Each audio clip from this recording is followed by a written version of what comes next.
শুভ সকাল। সবাই তোমরা কেমন আছো? আমি প্রথম ইউটিউব চ্যানেলে এসেছি। আমার বাড়ির ছাদ দিয়ে আমি আমার পরিবেশটা তোমাকে দেখাচ্ছিলাম তোমাদেরকে। কি শান্ত থাকে সকালবেলাটা, তাই না? তারপরেই আবার সকাল থেকে আমাদের ডিউটি স্টার্ট হয়ে গেছে। আমার একটা ছোট্ট ছেলে আছে, তো তাকে আমি ছাতু দিয়েছিলাম খেতে। বদমাইশটা একটুতেই কিছু খেতে চায় না, নিয়ে বদমাইশি করছে। তারপরে ওটা আমাকে যেটা দেখলে, ওটা আমার শাশুড়ি মা পুজো করছিল। তারপরে আমার হাজব্যান্ড বেরিয়ে গেছে দোকানে। আমাদের একটা দোকান আছে ছোট, তো ও দোকানে চলে যাওয়ার পরে আমার সংসারে যে টুকিটাকি কাজগুলো থাকে, তো সেগুলোই আমি সারছিলাম। বিছানাগুলো ক্লিন করে নেব। বিছানাগুলো ক্লিন করে নেবার পরে আর কি, এবারে রান্নার দায়িত্ব, রান্নার দিকে যেতে হবে। একটু ঘরদরটা পরিষ্কার করে না নিলে আর এদিকে আসা হয় না। সারাদিনের ব্যস্ততার মাঝে ঘরটা যদি একটু গুছানো থাকে তখন বেশ ভালোই লাগে। তারপর আর কি, ঘরদর পরিষ্কার করে চলো এবারে রান্নার জোগাড় করব। আমি বাড়িতে সারাদিন একাই থাকি, আমার একটা ছোট্ট ছেলের সাথে। শাশুড়ি মা আর হাজব্যান্ড আসে দোকান থেকে তখন 1:30-2 বেজে যায়। আর শ্বশুরমশাই থাকে। আমাদের একটা ছোট্ট ফ্যামিলি। দেখো আমার একদম ঘরদর গুছানো হয়ে গেছে, রেডি। ঘরদর পরিষ্কার করে আমি রান্নার দিকে চলে এসেছি। 3টে কাতলা মাছ ছিল আর 3টে ইলিশ মাছের পিস ছিল। সেগুলোকে জল দিয়ে ধুয়ে পরিষ্কার করে আমি টিফিন নিয়ে চলে এসেছি, টিফিন খাবো বলে। নিয়েছি আলুর তরকারি, মুড়ি আর চানাচুর। এই নিয়ে আমার টিফিনটা আমি করছিলাম। তো আমার বদমাইশটা এসে গেছে। প্রথম যেহেতু ভিডিও করছি, তো ওর একটু ইচ্ছা হলো যে ক্যামেরার সামনে আসবে। ও আসছে আর আমার কাছ থেকে একটু একটু করে মুড়ি খাওয়ার চেষ্টা করছে। মুড়িটা খাবে না, অনেকবার জোর জবরদস্তি করলাম। ও ছাতু খেয়েছিল, ছাতুকে ওর ম্যাম পড়াতে এসেছিলো। পড়াতে গিয়ে ও তো ওদিকে চলে গিয়ে তারপরে পড়া হয়ে যাওয়ার পরেই দেখেছো ও কীরকম বদমাইশিটা করছে। আর কি, টিফিন খেয়ে এবারে রান্নার দিকে জোগাড়ে চলে এসেছি। আমার রান্নাঘরটা একটু অগোছালো, কেউ কিছু মনে করো না।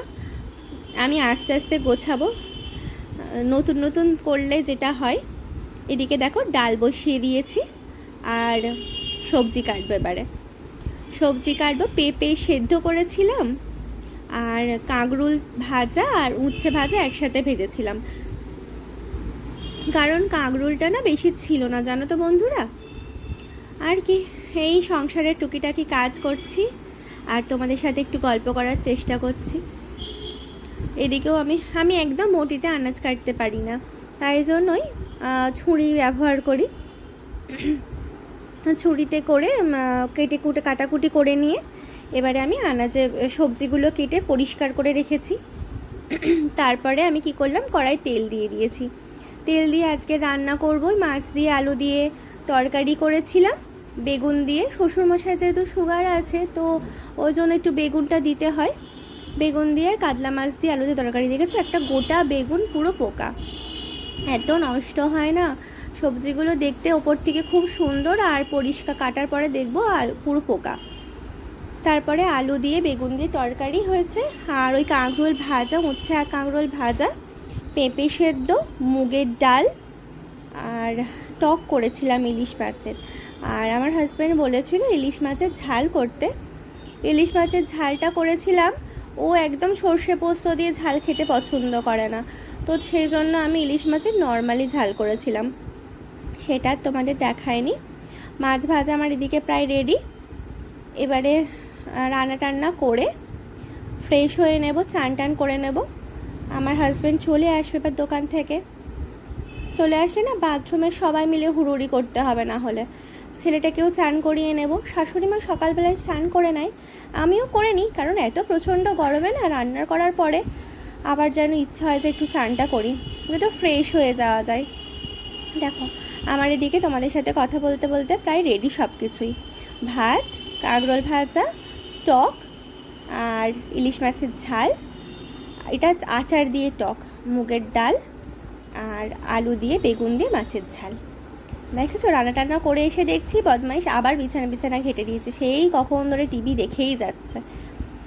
যাই হোক, এই হচ্ছে আকাশটা কীরকম অন্ধকার অন্ধকার করে আসছে, একটু বৃষ্টি হলে যেন ভালোই হয়।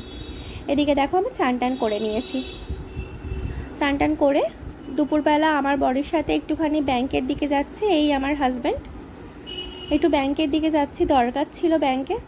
ব্যাংকটা কদিন ধরে যাচ্ছি একটু আপ টু ডেট করো বলে। এসে দেখি শ্বশুরমশাই এনেছে লিচু। সবে একটা লিচু ছাড়িয়েছি হাতে করে, আমার ছোট ছেলেটা সঙ্গে সঙ্গে চলে এসেছে, মা একটা দাও। কি সুন্দর পাকা পাকা লিচু, আজকে লিচুটা এত ভালো খেতে ছিল। এবার ওকে ভাত দিয়ে দেবো। ও প্রথম প্রথম ভিডিও দেখছে, তো ভিডিও করছি, তো ও খুব ইন্টারেস্ট নিয়ে আমার ভিডিওটাকে একটুখানি দেখছে, হাসছে, দেখতে পাচ্ছ তো কেন মিটি করে। এবার ওকে ভাত খেতে দেবো, ভাতটা খেয়ে নিয়ে বিকালে একটু ঘুরতে বেরোবো। ভাতটা খেতে গিয়ে আবার একটা সমস্যা যা হয়েছিল আজকের বন্ধুরা, তোমায় আমি কি বলবো। বদমাইশটা একা একা ভাত খেতে বসেছে, এবার আমি বলছি খাইয়ে দেব, ও খাবে, একা একা খাচ্ছে। আমার লক্ষ্মী ছেলে গো, আমার সমস্ত কিছু আমার লক্ষ্মী ছেলে টুকটুক করে খায়। এই দেখে যদি মাছটা দিলাম, ওই মাছটাই ওকে ছাড়িয়ে দিচ্ছি, আর ও কী করছে, বদমাইশি করছিল, সেটাই গলায় লেগে গিয়েছিল। অনেক কষ্ট করে বার হয়েছে। যাই হোক, ওকে খেতে দিয়ে এবার আমরা সবাই মিলে এদিকেও খেতে বসে যাব। শ্বশুরমশাইয়ের একটু ভিডিওতে আসতে আপত্তি করে, তার জন্য তোমাদের দেখাতে পারি না। ওর খাওয়া হয়ে যেতে আমি এদিকে ঘরদর রান্নাঘরটা পরিষ্কার করে আমরা সবাই খেয়ে দিয়ে বিকালবেলা একটু ঘুরতে গিয়েছিলাম। আমার না ঘরে পাখি আছে আর ছোট ছোট মাছ আছে, তিনজনে বেরিয়ে পড়েছি, রাস্তা দিয়ে যাচ্ছি।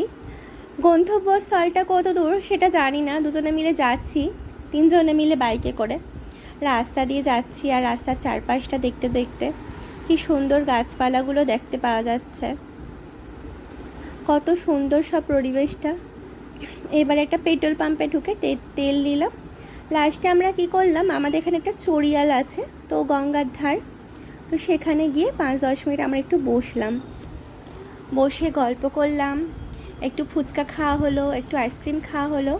দেখেছো তোমার বদমাইশটা এসে পড়েই দেখতে পেয়েছে স্লিপ আছে, ও সঙ্গে সঙ্গে দৌড়ে চলে গেছে ওইদিকে, একটু স্লিপ চলবে। ঘরেতে সারাক্ষণ একা একা বসে থাকে তো ওর ভালো লাগে না, একটু বাইরে আসলে ওর খুব মজাই হয়। আমার হাজব্যান্ড ওর পেছন পেছন দাঁড়িয়ে আছে, আর আমি এদিকে ওর ভিডিওটা করছি আর ভাবছি বাচ্চাবেলার স্মৃতিগুলোই বেশ ভালো। দেখেছো তো আকাশটা আরও অন্ধকার করে আসছে, এবারে সন্ধে হবে। সূর্যটা তো অনেকক্ষণ আগেই ডুবে গেছে। তো চলো আজকের এইটুখানি, কি টাটা বাই বাই, কেমন লাগলো জানাবেন।